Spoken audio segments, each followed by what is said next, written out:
अस्सलाम वालेकुम नाजरीन, उर्दू कहानी में खुश आमदीद। आज की कहानी की जानिब बढ़ने से पहले अगर अभी तक आपने हमारे चैनल को सब्सक्राइब नहीं किया तो अभी चैनल को सब्सक्राइब कर लें ताकि आपको हमारी हर आने वाली नई कहानी वक्त पर मिलती रहे। मेरे दिल की भी तरतीब, धड़कनों की आवाज़ें जैसे मेरे आसपास गूंज रही थीं। मेरी आंखें फटी की फटी रह गईं। वहाँ खड़ी मैं पसीने से शराबूर हो रही थी। मेरा दिमाग ये सोचने की ताकत से महरूम था अब आगे क्या होगा और मुझे क्या करना चाहिए। ऐसी सूरत हाल में कोई कर भी क्या सकता है, आखिर मुझे क्या करना था। मेरा नाम बीना है। हमारा ताल्लुक एक अमीर घराने से है। वालिद साहब एक बिल्डर थे।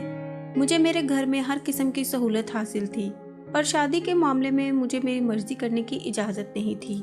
हमारे ख़ानदान की लड़कियों को हर तरह की आज़ादी दी जाती थी, पर किसी भी लड़की को अपनी पसंद के मुताबिक शादी की इजाज़त नहीं थी।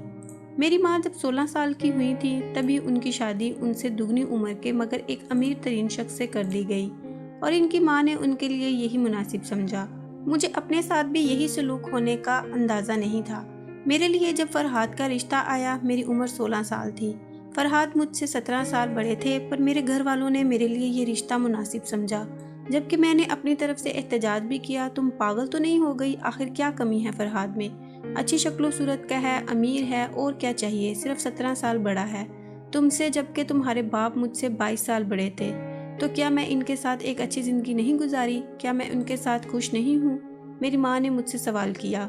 मुझे जवाब दिया। शायद उनके हिसाब से ये एक मजबूत जवाब था। हाँ, आप खुश हैं, फ़र्क सिर्फ इतना है आपकी वो खुशी मुझे आपके चेहरे पर सिर्फ पार्टियों में लोगों के सामने दिखाई देती है। हाँ, आप मुतमईन हैं, जबकि मैंने आपको रातों को रोते हुए भी सुना है। अगर आप भी चाहती हैं कि मैं भी आपकी तरह ज़िंदगी गुजारने पर मजबूर हो जाऊं, तो कबूल कर लें ये रिश्ता, जाएं और शादी की तैयारियां करें। अगर अल्लाह ने मुझे बेटी जैसी नेमत से नवाजा तो मैं उसके साथ ऐसा नहीं करूंगी। जिस तीर से आप खुद घायल हुए हों वही तीर अपनी औलाद के सीने में उतारना जुल्म है, मैंने रोते हुए कहा। मेरी माँ ने दोबारा इस मौजू पर बात नहीं की। मैं भी किस्मत के सामने हार गई। मेरी फरहाद से शादी हो गई। वो मुझे साथ लाहौर ले आए। यहाँ उनका बहुत बड़ा बंगला था। यहाँ हम दोनों के अलावा चंद नौकर ही रहते थे। फरहाद सुबह ऑफिस जाते थे और रात को वापस आते। कभी कभार तो कई कई दिन गुजर जाते थे। हम एक दूसरे की शक्ल भी नहीं देख सकते थे। वो मेरे जागने से पहले चले जाते और सोने के बाद आते। हमारी उम्र के फ़र्क ने हमारे बीच में एक गहरा शुगाफ डाला था। जो सब मैं करना चाहती थी उनके नज़दीक बचपना था। डिनर पर जाना, साथ बैठकर खाना या कोई फिल्म देखना, वो कहते ये सब काम मैं उनके बिना भी कर सकती हूँ। उनके साथ इनकी बोरिंग बिजनेस पार्टीज में जाना मुझे पसंद नहीं था, जहाँ लोग एक दूसरे का बाजू थामे ये साबित करने की कोशिश करते हैं कि वो सब खुश हैं। घर जाते ही एक दूसरे से मुंह फेर कर ऐसे सो जाते हैं जैसे एक दूसरे को जानते तक ना हो। अब तो फरहाद ने कारोबार के सिलसिले में शहर से बाहर जाना भी शुरू कर दिया था। ऐसे में मैं और अकेलापन महसूस करती। मुझे तन्हाई पसंद नहीं थी। तन्हाई से वहशत होती। एक बार मैंने मामा से बात कर डाली। आखिर बेटी माँ से दिल की बात न करती तो किससे कहती। मामा ने कहा, फिक्र न करो, औलाद हो जाएगी तो सब ठीक हो जाएगा। वो भी घर में टिक जाएगा और तुम्हारा भी दिल लगा रहेगा। तुम्हारे पापा भी फरहाद जैसे थे, माँ ने मुझे तसल्ली दी थी। मैं भी अपनी औलाद का इंतज़ार करने लगी। मेरी शादी को 8 माह हो गए मगर मैं उम्मीद से ना हुई। मैं डॉक्टर के पास गई, कुछ चेकअप करवाया, डॉक्टर ने मेरे टेस्ट किए। अगले दिन मुझे दोबारा बुलाया। ये खबर सुनाकर उसने मुझे हमेशा के लिए मायूस कर दिया कि मैं कभी माँ नहीं बन सकती। औलाद औरत के लिए सबसे बड़ी नेमत होती है। औलाद का ना होना औरत के लिए बड़े दुख की बात होती है। मुझे ये खुशी कभी नहीं मिलेगी, ये सोचकर ही मेरा दिल दहल जाता है। इस दिन के बाद से जैसे मुझे चुप सी लग गई। एक बार फिर किस्मत के आगे हार गई थी। वो सारी रात मैं रोते रोते गुजारी, मगर मैंने दिल में फैसला कर लिया कि ये बात मैं फरहाद को कभी नहीं बताऊंगी, क्योंकि हम इतने मजबूत रिश्ते में नहीं बंधे थे कि वो इतना बड़ा झटका बर्दाश्त करते। फिर वो मुझसे मुंह मोड़ लेते तो मैं कहाँ जाती। अब तो तन्हाई मुझे और भी काटने लगी। मैं बहुत उदास रही। बिलाखिर उन्होंने मेरा एहसास किया। एक फैमिली को हमारे घर में पेइंग गेस्ट के तौर पर ऊपर वाले पोर्शन में रहने के लिए बुलाया।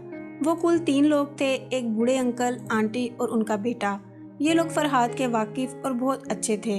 अंकल आंटी ने मोहब्बत की शादी की थी। मैं जब उदास होती तो उनके पास चली जाती, उनकी मोहब्बत के किस्से सुना करती। वो खुद बूढ़े थे पर उनकी मोहब्बत जवान थी। मेरी और फरहाद की शादी को अभी 1 साल भी नहीं हुआ था।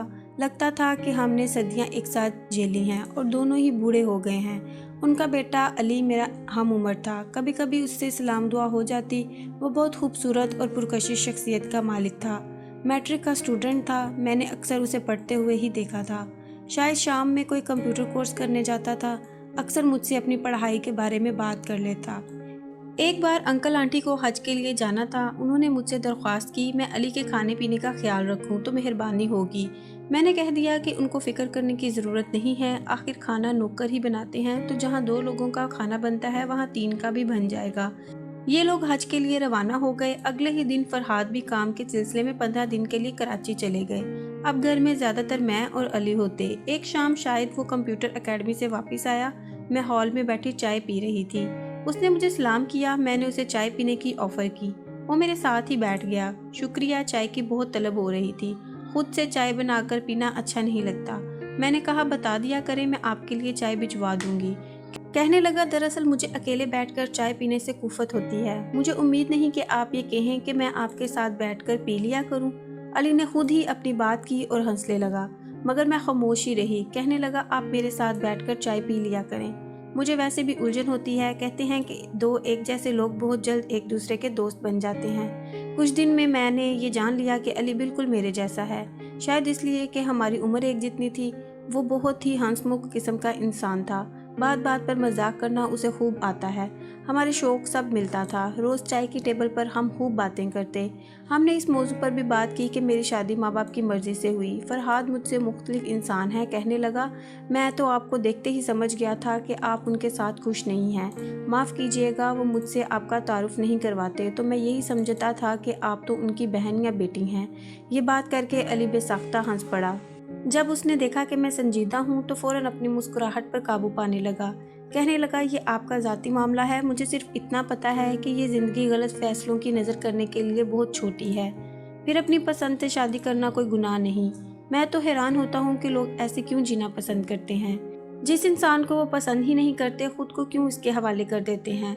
मैं माँ बाप को देखता हूँ, वो एक साथ कितने खुश हैं। अगर आज से 25 साल पहले अपने दिल की ना सुनी होती तो आज साथ ना होते, ना ही खुश होते, पर खुश है ना क्योंकि उन्होंने स्टैंड लिया। जो लोग ऐसा नहीं करते शायद बुज़दिल होते हैं। इतने बुज़दिल के अपने लिए लड़ना भी नहीं चाहते हैं। अली तो चला गया मगर उसकी बातें रात भर मेरे दिमाग में घूमती रहीं।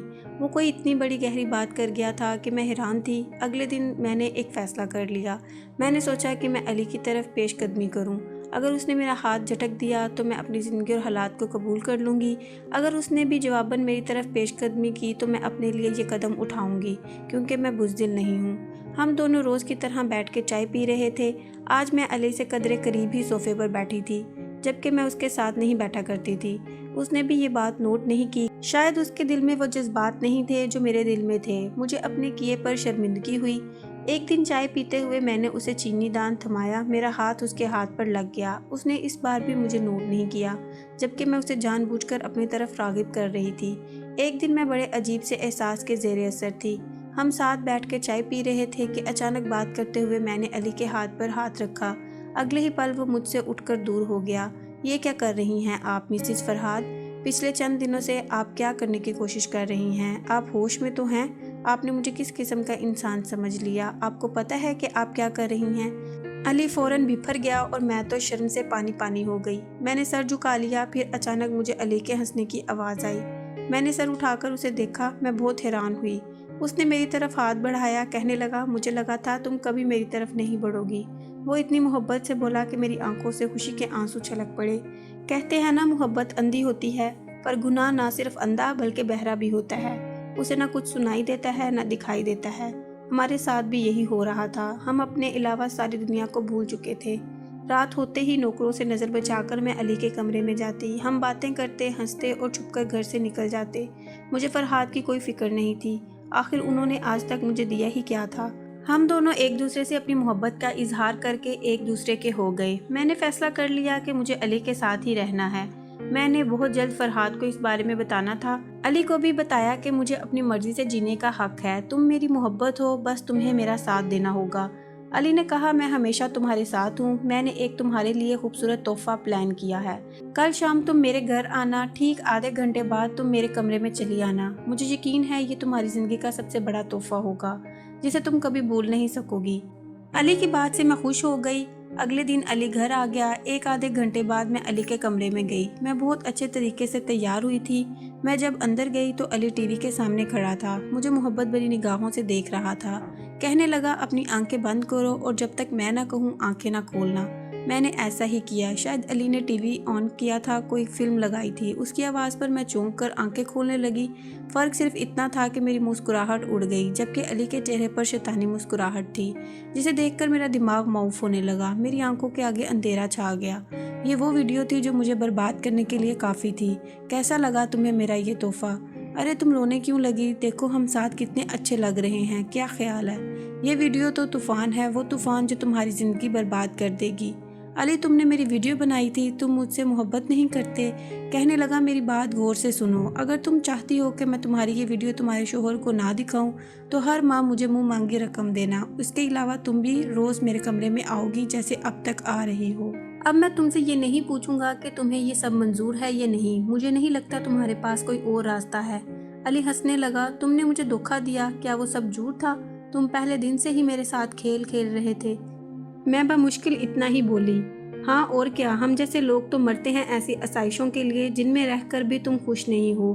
تم تو میرے ہاتھ آئی سونے کی چڑیا ہو، محبت کیا ہے، اس سے ہم جیسوں کو کیا فرق پڑتا ہے؟ ہمیں تو اپنی ضرورتیں اور خواب پورے کرنے ہیں۔ آج سے تم وہی کرو گی جو میں تمہیں کہوں گا۔ میری زندگی علی کی غلام بن گئی، ہر ماہ مجھ سے لاکھوں روپے بھی لیتا اور مجھے گناہ پر بھی مجبور کرتا۔ وقت کے ساتھ مجھے پتہ چلا کہ وہ بوڑھے انکل علی کے ماں باپ نہیں تھے، بلکہ اس کھیل میں اس کے مددگار تھے۔ وہ کسی بینک میں نوکری نہیں کرتا تھا۔ جب فرحاد گھر آتے تو علی ایسے پیش آتا جیسے اس نے کبھی مجھ سے بات ہی نہ کی ہو۔ ان کے جاتے ہی وہ اپنا اصلی رنگ دکھاتا۔ یوں ہی 6 ماہ گزر گئے۔ مجھے اپنے وجود سے نفرت ہو گئی۔ اس سے بہتر تو میری پہلے والی زندگی تھی۔ میں خود سے نظریں ملانے کے قابل بھی نہیں رہی۔ کیا یہ سب یوں ہی چلتا رہنا تھا؟ کون تھا جس نے یہ سب روکنا تھا؟ کبھی سوچتی کہ اپنی جان دے دوں، کبھی سوچتی کہ فرحاد کو سب کچھ بتا دوں۔ ایک بار اپنی ماں کو سب کچھ بتانے کا سوچا اور میری ہمت نہ ہوئی۔ بالآخر میں نے اپنے شوہر کو سب کچھ بتا دیا۔ میں نے کہا مجھے معاف کر دے، میں بہک گئی تھی۔ میرے نفس نے مجھے اپنا غلام بنا لیا تھا۔ مجھے صرف محبت چاہیے تھی، توجہ چاہیے تھی، آپ کا وقت چاہیے تھا جو کبھی نہیں ملا۔ میں نے آپ سے ایک اور جھوٹ بھی بولا کہ میں کبھی ماں نہیں بن سکتی۔ یہ بات آپ سے اس لیے چھپائی کیونکہ مجھے لگا آپ کو اس بات سے بھی کوئی فرق نہیں پڑے گا۔ اگر آپ مجھے چھوڑ دیں گے، مجھے جو چاہے سزا دیں، مجھے قبول ہے۔ آپ مجھے جان سے بھی مار دیں تو کوئی غم نہیں ہوگا۔ میں نے پھوٹ پھوٹ کر روتے ہوئے اپنے جرم کا اعتراف کر لیا۔ اس دن میں نے خود کو بہت چھوٹا محسوس کیا۔ میں فرحاد سے نظریں نہیں ملا پا رہی تھی۔ وہ اٹھے اور میری طرف بڑھے۔ میں بہت گھبرا گئی، خوف سے کانپ رہی تھی۔ فرحاد سے نظریں نہیں ملا پا رہی تھی۔ کہنے لگے اب تم اس آدمی کے پاس نہیں جاؤ گی، نہ ہی اس سے بات کرو گی، میں سب سنبھال لوں گا۔ مگر یہ مت سمجھنا کہ میں نے تمہیں معاف کر دیا۔ تمہارا فیصلہ میں بعد میں کروں گا اور تمہیں وہ فیصلہ ماننا پڑے گا۔ فرحاد نے اس کے علاوہ کچھ نہیں کہا۔ اگلے دن فرحاد رات کو گھر نہیں آئے۔ علی نے مجھے کال کر کے بلانا چاہا مگر میں کال نہیں اٹھا رہی تھی۔ وہ بار بار مجھے کال کرتا رہا۔ بالآخر غصے میں میرے کمرے تک آ گیا۔ مجھے زبردستی اپنے ساتھ لے جانے لگا کہ اچانک وہاں پولیس آ گئی۔ اسے رنگے ہاتھوں پکڑ لیا۔ فرحاد نے پولیس کو بتایا کہ اس شخص نے میری بیوی کی عزت پر ہاتھ ڈالنے کی کوشش کی ہے۔ علی پولیس کو مطلوب تھا۔ وہ پہلے بھی کئی ایسی لڑکیوں کو بیوقوف بنا کر لوٹ چکا تھا۔ پولیس نے علی اور اس کی نکلی فیملی کو بھی پکڑ لیا۔ ایس ایچ او فرحاد کا واقف کار تھا۔ اس نے علی سے میری ویڈیو لے کر تلف کر دی اور یقین دلایا کہ اس کی اور کوئی کاپی نہیں ہے۔ فرحاد نے مجھ سے بات چیت بند رکھی۔ ایک دن انہوں نے میرا سامان پیک کر دیا، مجھے میرے گھر چھوڑنے کے لیے لے جانے لگے۔ میرے پاس بھی یہ حق کہاں تھا کہ میں ان سے معافی مانگتی؟ وہ مجھے کیوں کر معاف کرتے؟ میں سر جھکائے بیٹھی تھی۔ تم سے بہت بڑی غلطی ہوئی، غلطی نہیں گناہ کیا ہے تم نے، پر اس پر میری غلطی بھی تھی کہ میں نے تم پر توجہ نہیں دی۔ تمہارے پاس 6 ماہ کا وقت ہے، تم اپنی ماں کے گھر رہو۔ ان سے میں کہہ دوں گا کہ میں ملک سے باہر جا رہا ہوں، اس لیے تمہیں وہاں چھوڑ رہا ہوں۔ تم سوچ لو تمہیں کیا کرنا ہے۔ اگر میرے ساتھ رہنا ہے تو سب بھول کر آ جانا، اگر نہیں تو بتا دینا، طلاق نامہ مل جائے گا۔ فرحاد نے سامنے دیکھتے ہوئے کہا۔ میں نے کہا میں اس قابل نہیں ہوں۔ تم خود کو معاف کرنے کی کوشش کرو، جب تک تم خود کو معاف نہیں کرو گی کوئی بھی تمہیں معاف نہیں کرے گا۔